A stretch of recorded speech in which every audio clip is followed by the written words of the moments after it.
Good morning and welcome to the monthly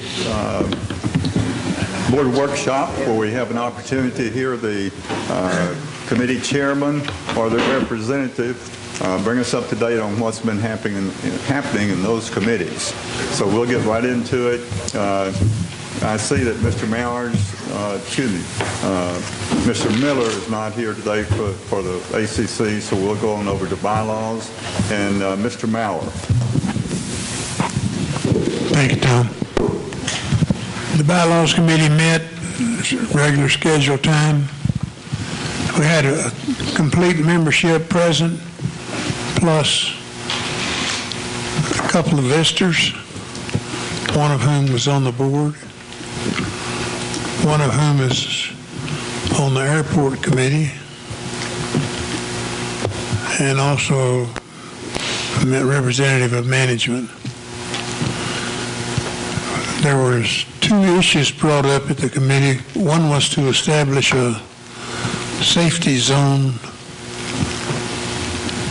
on the airstrip. The committee voted unanimously to forward this request to the board with an unfavorable recommendation. The other request related to, sorry I don't have the DCR number, the number of envelopes being used in an election. Currently he used 2. Thank you, Tom.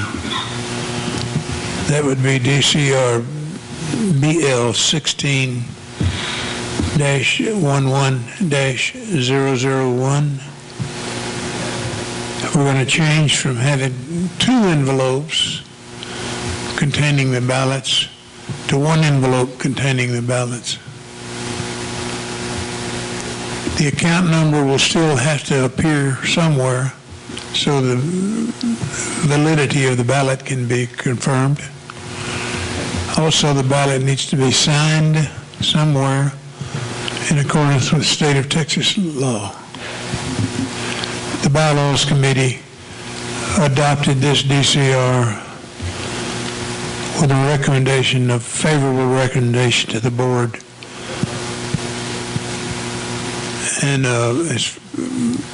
that was voted unanimously favorable.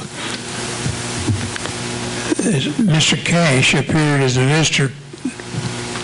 Also, Mr. Lewis was a visitor. And Mr. Cash wanted to make a presentation concerning a safety zone.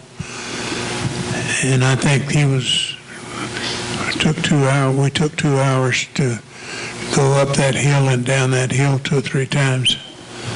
But also the airport committee's got a very legitimate interest in that proposal.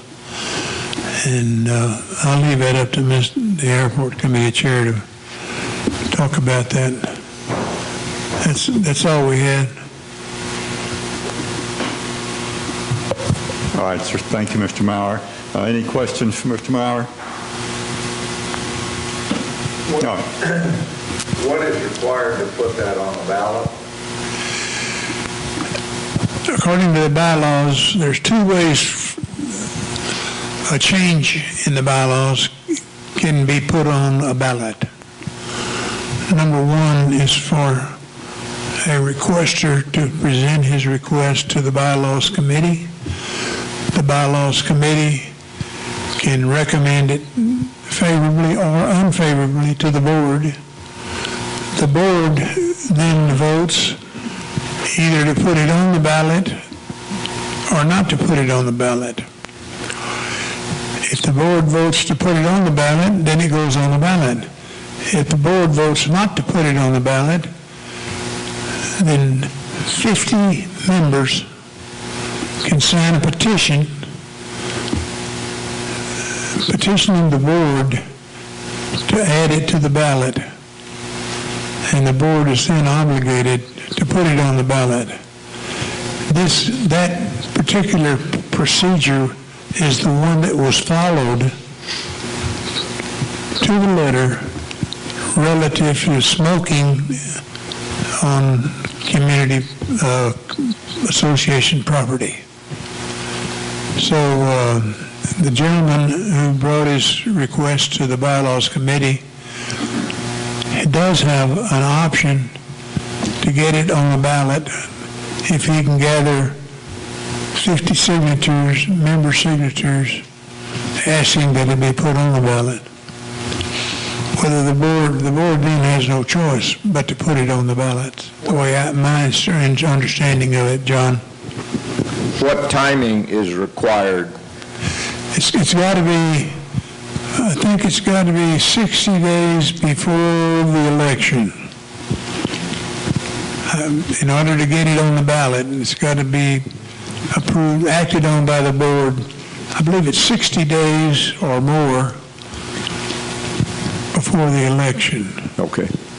There may be a not less than, but I'm not positive. I don't have my bylaws with me this morning, but there is a specific time it has to be in. Okay, thank you. Michael, do you remember what that is? 60 days. Okay. I think Dan and Ms. Franson probably got their earful of runway safety. They're experts. So you board members that didn't show up, there's your representatives who went through the mill. And I appreciate that they came and contributed to the process. I think we gave Mr. Cash a fair hearing, gave him ample opportunity to present his request and supporting arguments for his request. Fortunately or unfortunately, the Bylaws Committee decided not to forward it with a favorable recommendation. Any other questions, John? Not now. I'm sure we'll get into more later, but that answers my basics. Thank you. Okay, John. All right, sir. Thank you, Mr. Maurer, again. And Mr. Jakely, if there aren't any more questions, we'll move on to the Finance Committee with Mr. Bizon. Thank you, Mr. President. The Finance Committee met yesterday at its actually not regularly scheduled time. We met yesterday to coincide with this meeting, and we reviewed two authorizations for capital expenditure, or ACEs, as we now call them. Both of these ACEs are for budgeted expenses, and these are for the first two expenditures, I believe, for the 2017 budget. Right, Janice? Okay. The first one is ACE 17-03-01 for replacement of our computer network firewall hardware and software, and that was presented to us by David Jeffries. The committee unanimously approved this ACE for presentation to the board in the amount of $13,238, with provision for up to a 10% overage to cover unexpected expenses associated with such a computer hardware and software changeover. And I'll let David explain a little bit more about this.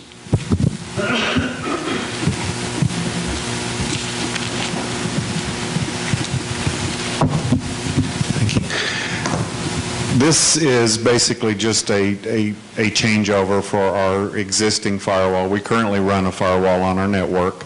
Our firewall is our first line of defense to protect our network and our data from outside intrusions.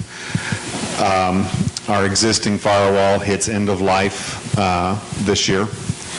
And our services that we're running, there's multiple services that run on the firewall: intrusion prevention, virus protection, malware protection, app controls. They all expire December 12th. So we are going to replace the firewall instead of re-upping the services on there, because our services will only be good for less than a half a year, because the firewall will hit end of life. But it's a critical part of our network, and it protects us from all the bad stuff out there. So. And David, do we get potential intrusions? Yes, we do. On an average, there is probably 12 to 15 intrusion attempts a day. These are simple port scans. Some of them may be innocuous, but some of them could be serious. And the firewall is what prevents them from finding open doors into our network. David, Question? one thing, the service on the firewall, is that included in this? Yes, it is. I mean, how long is that service? I have extended it out to 5 years. And that's the typical term on this type of asset. I do that for both computers, servers, most of the networking equipment. We put it on our asset list, and I extend it out about 5 years, and then we assess at that point whether it needs to be replaced, updated, or repaired. In this case, we're replacing, but I want the services to coincide with the life of the firewall. So we're going to extend that out to 5 years on there, so we shouldn't have to worry about it for another 5 years. Question, clarification on the first one about intrusions. Your response, was that on a daily basis? Every day. Okay. Sometimes it depends. Sometimes there's more traffic than others, but on an average, 12 to 15 times a day. Sometimes it's 12 to 15 times every hour. It depends, and I've been able to track a few of these. Most of them track to places like the Ukraine, China. It sounds scarier than it probably is, but we're well protected from that kind of stuff, and we don't maintain many open ports on our network. The ones that we do maintain are for critical business processes like banking transactions and so forth. So, do you have any information on whether or not these intrusions are repeat? Well, they're really, I would call it an intrusion attempt. And what they're doing, they do port scans, and they look for open ports or an open door, essentially, into our network. And that's pretty consistent. It's not that we're being targeted. I see them at home as well. It happens to everybody. Com Plantation's probably more of a high-profile target than, let's say, I would be at home. But here again, it's probably not a real high-profile target for anybody that wanted to intrude our network as well. David, a quick question. I know we're looking at migrating to a new software next year. Have you spoken to the new website? Have you talked to that website developer about what we're doing here? When you say migrating to a new software, are you talking about the website? Or yeah, I said software. I meant website. We're moving to a new website. Is the developer aware of what we're doing? Is it going to be compatible? Do we need to be talking to them before we migrate to a new security system? What we're doing will have no effect on the website whatsoever, other than preventing any malicious sites from being able to connect to our network. And yes, I have talked along that line, I have talked to the website developer. The process has been started. We will probably have a committee meeting to visit with the developer to give them guidelines as to what we want to see in our website. Any additional questions for David? Tom, turning back to you. Okay, thank you. Thank you, David. The second ACE was ACE 17-03-02 for replacement of our current excavator and that was presented by Daniel Van Patten. The ACE was unanimously approved for presentation to the board in the amount not to exceed $50,000. And I'll point out that this was also a budgeted item in the 2017 budget. Daniel, I'll let you explain this. Okay, what we're looking to do here is just replace our current excavator. It's a 27C ZTS. It's one of the mid-size units, and we're looking to replace it with the next size up, which will give us more capability. This unit is used pretty much on a daily basis. Anytime we have to do any road repair work, you'll see the excavator out on the road. Anytime there's any ditch work being done, you'll see the excavator out on the road. We use it to maintain our collection center. It's a highly used piece of equipment. We're approaching 4,000 hours on the current piece of equipment, and it can no longer function at a whole day's work. After about 3 hours of work, it has to stop and cool down. I've been replacing parts on it constantly, and it's really not worth putting any more money into it. So we're looking to replace this unit as scheduled with the next size up.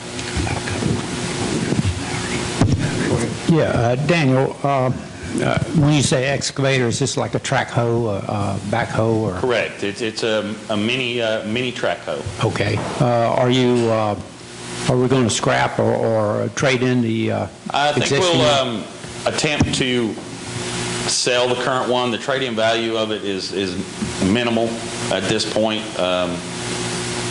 We could have some possible use for it. I don't know if Mr. Underwood would want to use it out on the golf course. It's still a decent unit for a couple hours worth of work, but not all day work like we're using it for. We would definitely get more for the unit trying to sell it outright rather than trading it in. Okay, thanks. And we did look at used units. Daniel, why don't you just touch on that real quick? In the bid package, you'll see there's 3 different bids there, and the used units, the demo units that I found actually came in at a higher price than our new unit that we got quoted from Austin Turf, and that's due to a discount that we received because of one of Michael's certifications. And so it'll be a brand new unit. Mr. President, I have a question. Okay, Mr. Cote. Can maybe this is more to Michael than to Daniel. What's our procedure for disposing of this kind of equipment? How do we go about doing that? You know, who approves it, and you know who makes sure that? Do we do that in-house? Do we have a procedure for that? Do you know? We have a non-replaceable asset, and so we can either call it that, and then we hand it down to another department, or we trade it in or try to sell it, one of those 3 things. And based on the piece of equipment, we determine which is the best course of action. Okay, thanks. Any additional questions? Mr. Mazzone, thank you. Thank you. Okay, that's it for ACEs. Janishevsky is in the process of closing the books for fiscal year 2016, and so she was only able to give us preliminary monthly figures on the financials. For the month of October, expenses exceeded revenues by $133,251 versus a budget of negative $132,689 for a negative variance to budget of just $562. However, for the year, revenues exceeded expenses by $111,997 versus a budget of just $1,619 for a positive variance to budget of $110,378. It was pointed out to us that our total revenues and food and beverage revenues for this year, or for this fiscal year, were the highest ever in the history of pecan plantation. So it's, just to sum it up, it's been a good year. Janice will have more final figures, but these figures are still preliminary, but they're fairly close. Let's see. I say we'll probably put her somewhere in that net income of $85,000 range. Right. Still pretty good. Okay, that completes my report. All right, sir. Thank you, Mr. Mazzone. Next item, or committee to address long-range planning. Mr. Christ is not here. Anybody, Bev? I'll do that. And the long-range planning met on Monday, and we had a really very interesting, it was a great meeting.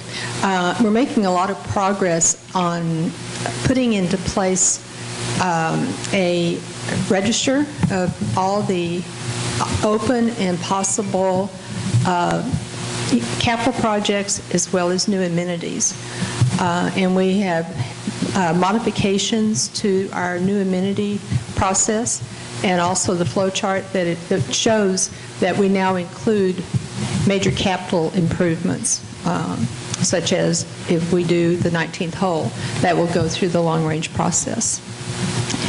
And we're putting together a 10-year plan, lookout plan, that will slot different improvements, major improvements, and new amenities, so that members as well as the board has a better idea of what's going to be coming down the pipeline in the future. What we have in long-range planning in the pipeline needs to be understood by members as well as the board.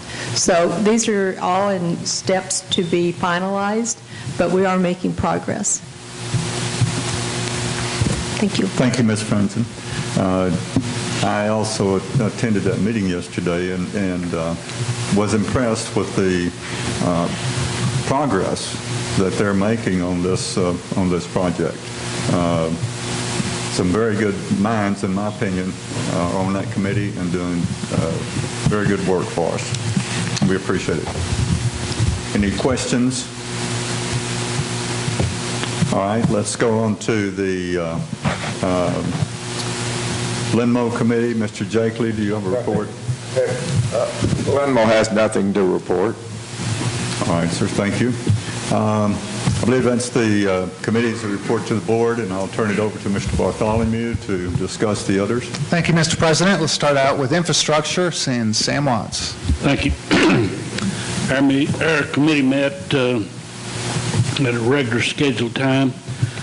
First item of business was the Westover bypass, and Daniel has been working with the landowner in this endeavor, and as I understand, all of the right-of-way agreements have been signed now and notarized, and maybe we can get some little progress on that project. It'll still be sometime next year. And it's going to require probably a rock saw, and those familiar with pipelines, that's not a big deal. But the ditch will be about 8 foot deep. Is that right, Daniel? Somewhere along there. That's a pretty significant piece of rock you got to cut through. Also, the front entrance repair. Still working on that, trying to get the cost down. The cost came in just over $600,000, and that was not in our plans. It was much higher than a lot of us thought it would be, so we're trying to look at ways to reduce the cost and go to the contractors to see if we can't find some ways to cut those costs. But this project should also be completed in 2017. We spent most of our time during the meeting going over the 20-year plan.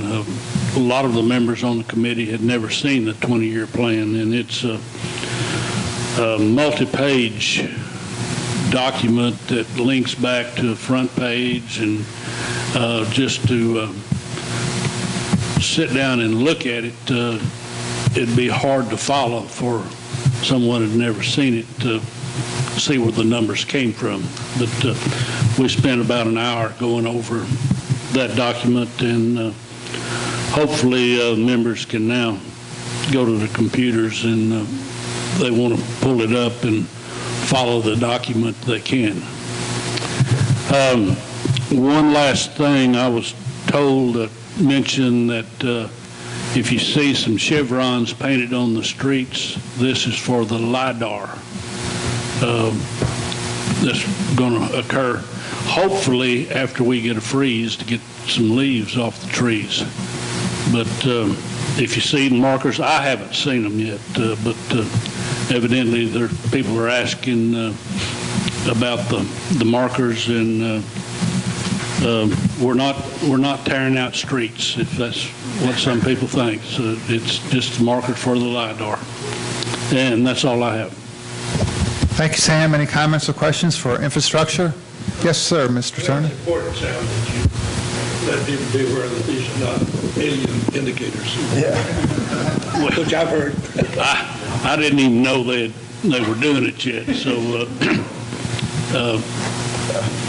Brian reminded me this morning that, yeah, they're working. I haven't seen them. If I've driven over them, I wasn't looking very good, but I haven't seen them. So, and it's, you know, I compare it to what you used to see on the highways. Every once in a while, you'd see a big X or a cross where they were doing aerial photography in the area, and that's basically what those are. So they can make alignments and get their photography and everything straight.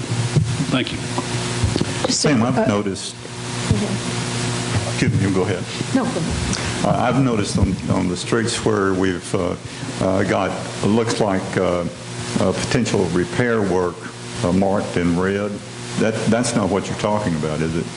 No. Maybe Brian can explain what it looks like. I haven't seen it yet, so I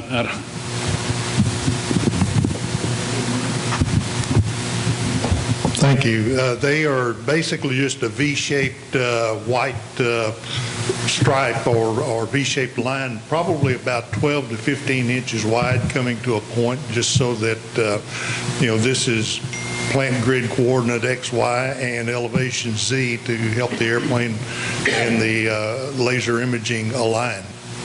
But that's all it is, just a kind of a white V.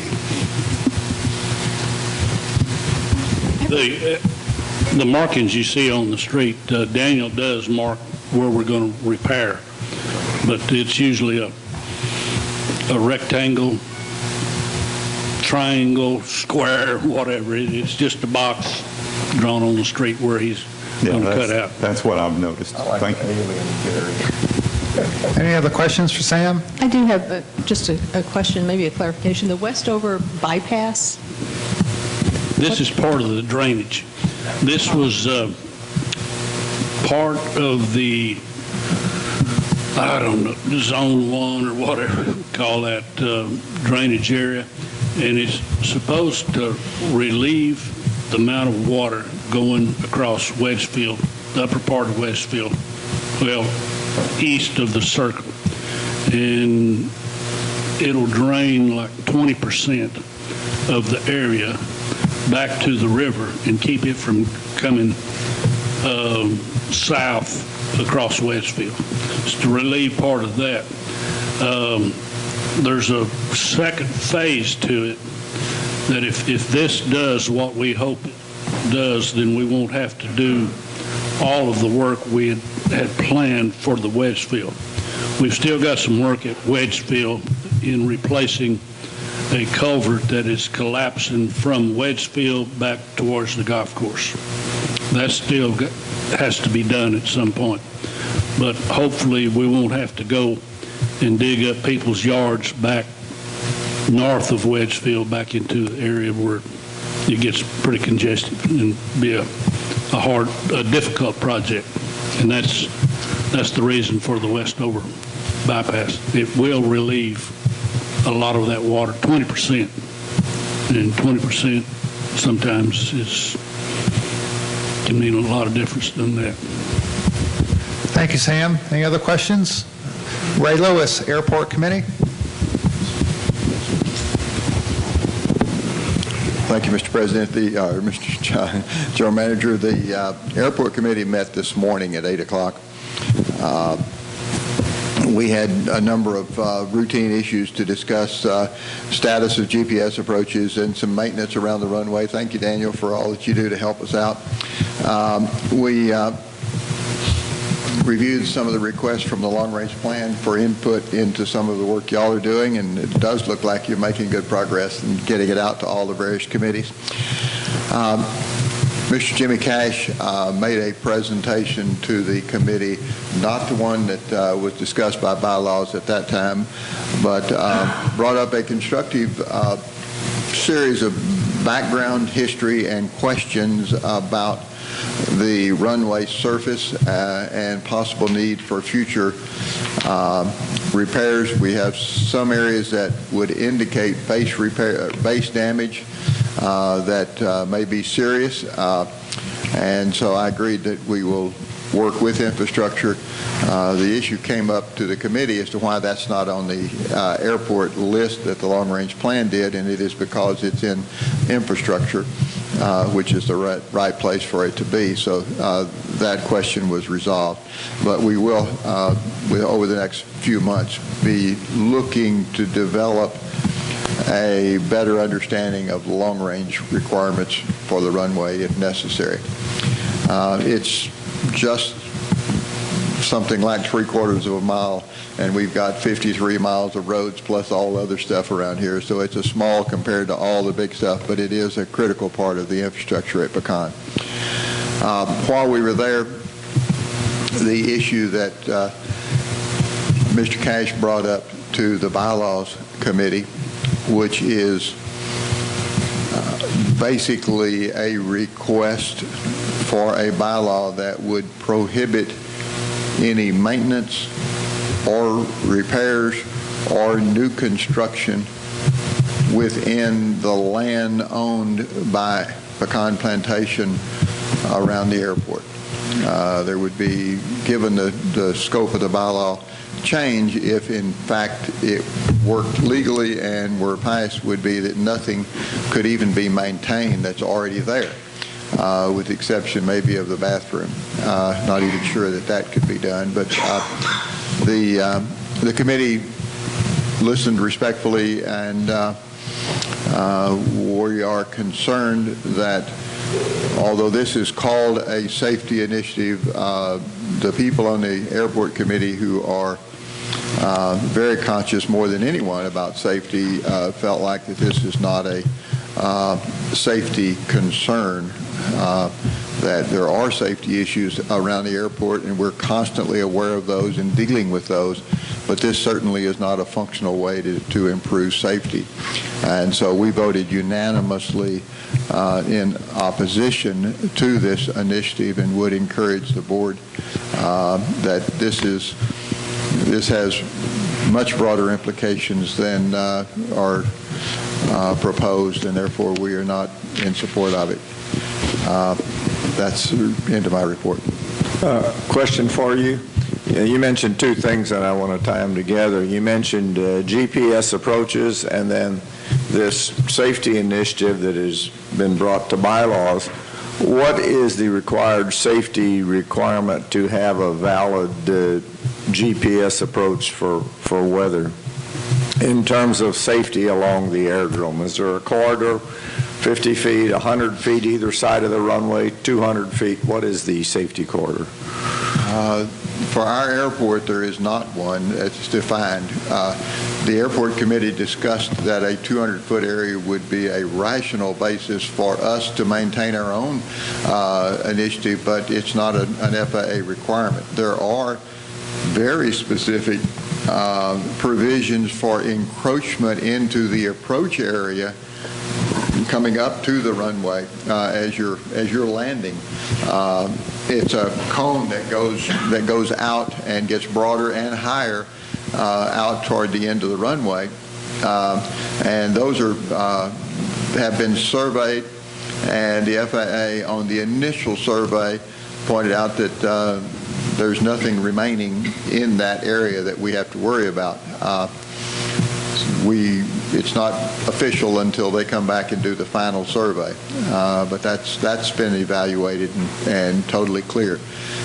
What was the other part of your question? Well, I was just trying to tie the two together. If there's a required safety corridor, I was trying to overlay the fact that the entire area would be in this bylaws initiative appears that they're taking into areas outside what would be a rational safety corridor, and that's what I was trying to process in my own mind.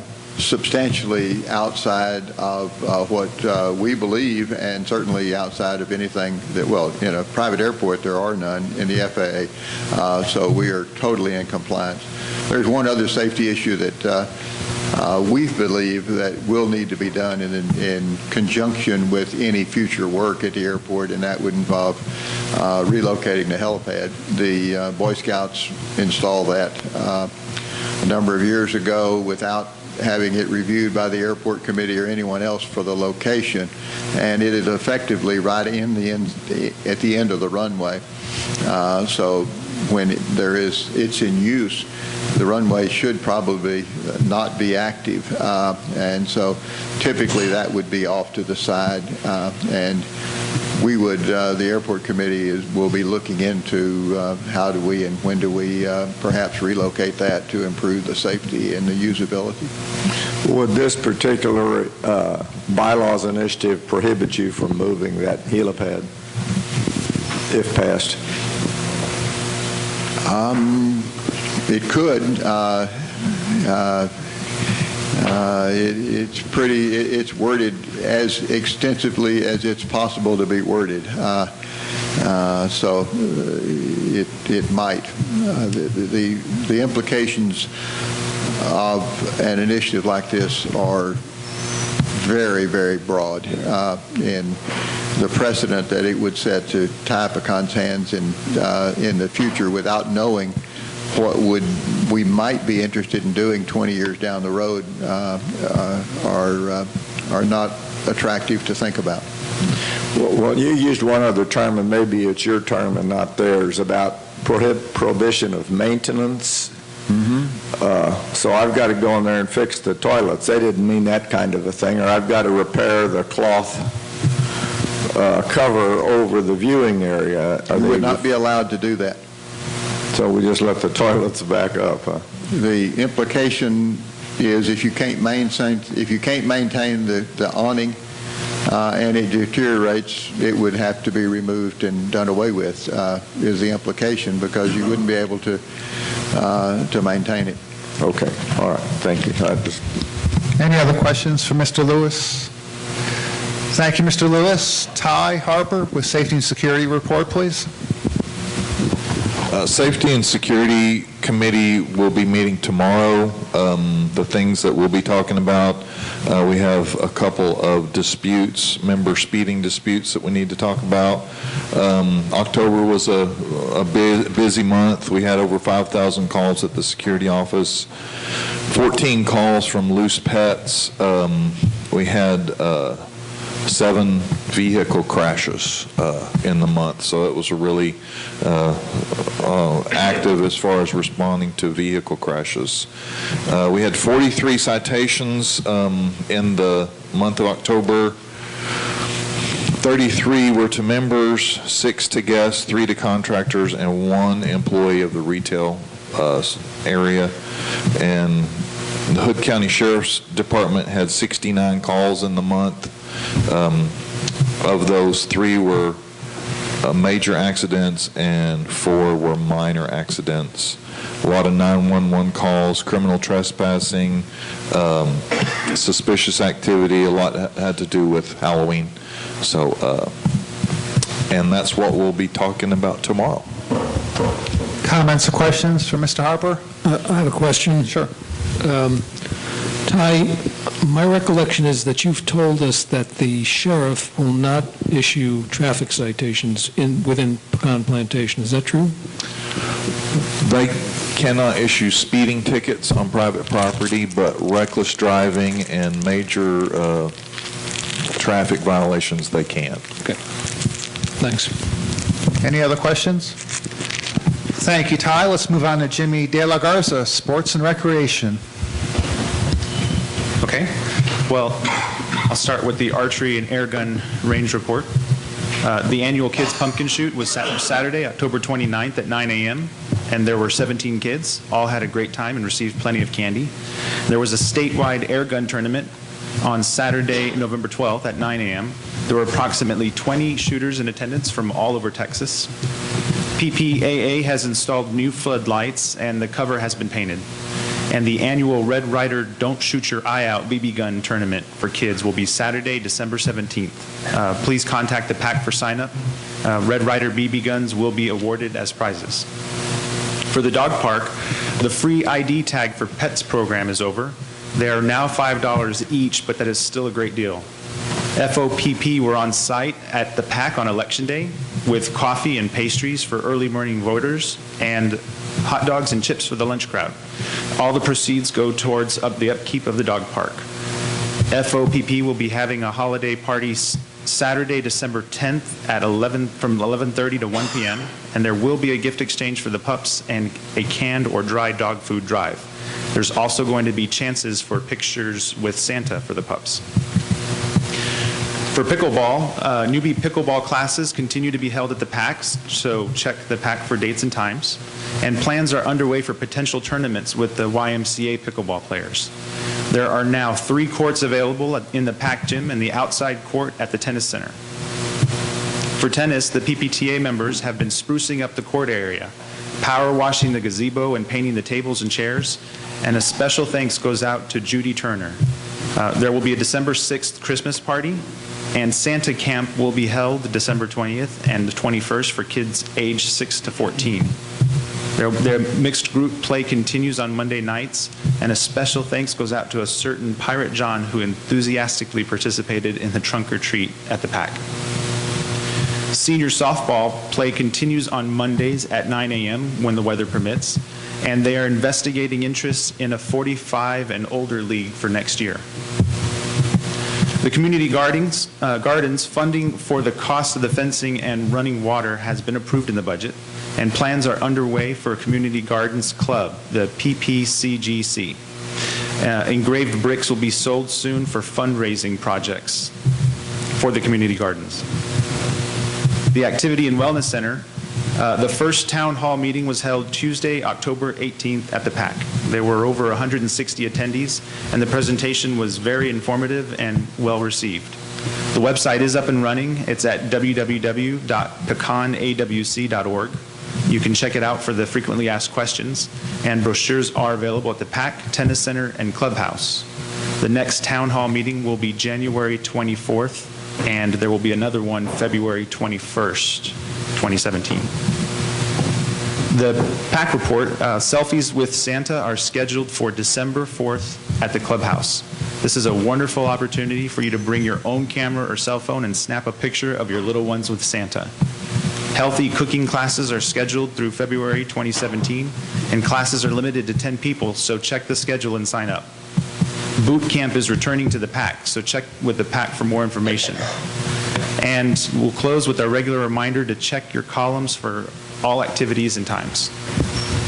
Thank you very much, Jimmy. Certainly an active report coming up. Any comments or questions for Jimmy? We appreciate that. Jerry Cotter, Marina. Thank you. First of all, Joe is unable to attend. He's in Leavenworth, but he's just visiting in Leavenworth. I was unable to attend the meeting. The Marina Committee met last week. I was unable to attend. The person who chaired it was unable to attend this meeting, so I have limited information other than what was on the agenda. One of the main things they talked about was Marina Day, which is scheduled for April 29 next year, and plans for that, and the things that we're going to do and set up for the Marina Day. Also discussed the painting of lines for the parking. We've done some painting out there as far as striping for the stairs going down to the docks, putting some safety yellow stripes down in that. Daniel has completed painting the tank, the gasoline tank out there. Nice job, Daniel. Looks good. Power washing all the stairs and the docks, and all of that's going on at the same time. I do apologize for not having more information since I was unable to attend, but Joe sends his regards. Thank you. Thank you, Jerry. Any comments or questions for Marina? Communications, Mr. Carnes, would you like to talk a little bit about communications? Yes, we did meet last month. We have a meeting right after this meeting today. We discussed the town hall meetings that we plan to begin on January 5th. That's when the first meeting is going to be planned. Leading up to the town hall meeting in December, there will be a chance for members to submit questions to the PPOA. Those questions in turn we will get answers to those questions and have those answers available the night of the first town hall meeting. The town hall meeting will come right after the board meeting that is scheduled to start at 6 o'clock p.m. We will go until 9 o'clock. We'll go 1 hour and 30 minutes. At that time, we will conclude the town hall meeting, and then the plan is we'll see what the attendance is like. If the attendance is good, then we plan to do that on a quarterly basis. Thank you, Mr. Carnes. Any comments or questions for communications? House and Food and Beverage, Lou Turner. Thank you. We met our regular meeting on November the 8th. Number of issues that we're working on. One of the first, of course, is our survey is out and being completed by members, and we have not opened the boxes yet to see what kind of response. I've stuck my head down through the little hole, and some have quite a few in it, and others not so many.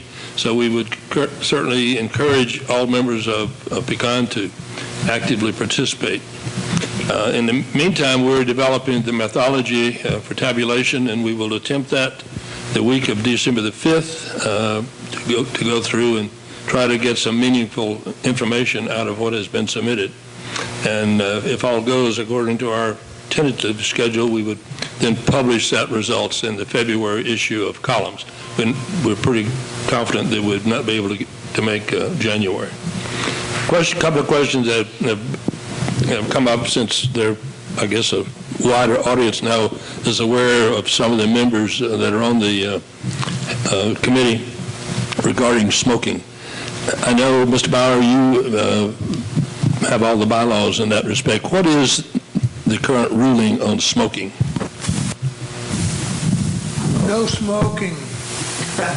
In the building. In the building. How about outside the building? I think. There's no restriction for smoking outside the building. Well, that's one of the issues, because apparently there are a number of folks who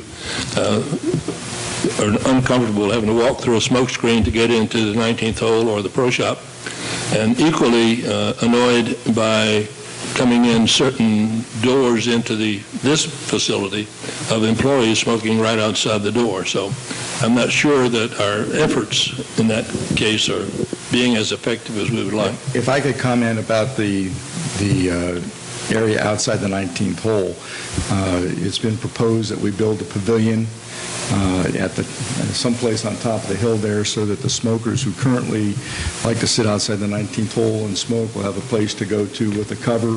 And there really is no place else for them to smoke unless they want to stand outside by their carts. So one of the things that's being addressed is to build a pavilion where the smokers will have a place to go after golf. That doesn't address the issue of employees.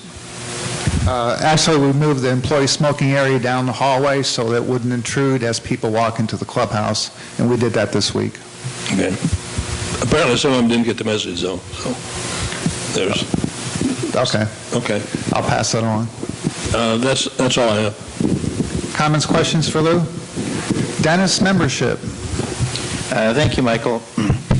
Billings for October were 3,005. We only had one new members meeting last Monday due to the holidays, and it'll be the same in December. But we had a total of 16 attendees, 10 individuals purchasing older homes, no new homes, 4 lot purchases, and 2 rentals. Any comments or questions for Dennis? If not, Mr. President, I believe that concludes our committee reports for this month. All right, sir. Thank you, Mr. Bartholomew. Any other comments or questions for the board? Anyone else? Ross? Mr. Collins? Update on the Wildlife Committee in terms of the deer?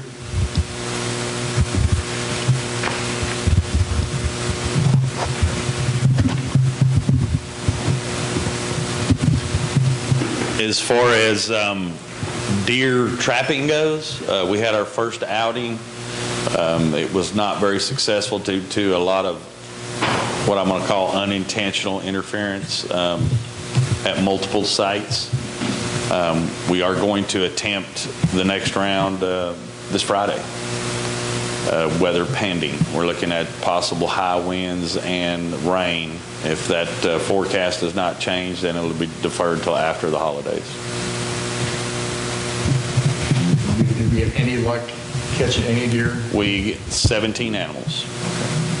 And if we had not had the unintentional interference, we would have came away with quite a few animals that night. But every site basically had some kind of interference. The initial drops are the most critical. That's when you get your largest numbers. And as the night goes on, the numbers kind of dwindle down. And all the interference were at the initial first feedings. So unfortunately, it was an unsuccessful outing. Can you define, what did you say the term was? Unintentional? Unintentional. Well, I can give you some examples. We had a few kids running around on four-wheelers close to one site at the first scheduled feeding. We had some kids actually set up some hammocks close to another site. The sheriff and security was both involved in those two particular instances to remove them from the area. But unfortunately, the damage had already been done. The animals were already spooked off.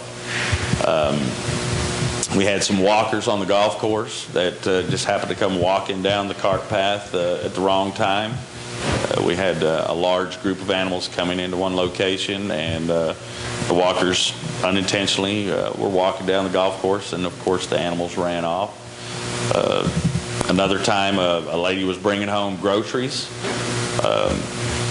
Just as the animals were about to enter the location, and it spooked them, they ran off again. We had sprinklers interfering. The sheriff's department came in multiple times with sirens blazing and lights going, which spooked the animals. The ambulances weren't too far behind them, which spooked them again. It was just a lot of unintentional, unfortunate happenings that made it a totally unsuccessful outing. Thank you, Daniel. I do have Go ahead, Bev. I think it's this week, members will be receiving a letter from the nominating committee for asking for candidates for the board. So I would like any PPOA member to consider running for the board. We will have 3 members roll off the board, and we will be electing 3 new board of directors at our March meeting. So if you have any questions, you'll have a list of the people that are on the nominating committee. Please reach out to us, and we'll be reaching out to you as well. Thank you. Thank you, Ms. Franson. Mr. Ward, back to you. All right. Any other questions or comments? Okay. The meeting is adjourned.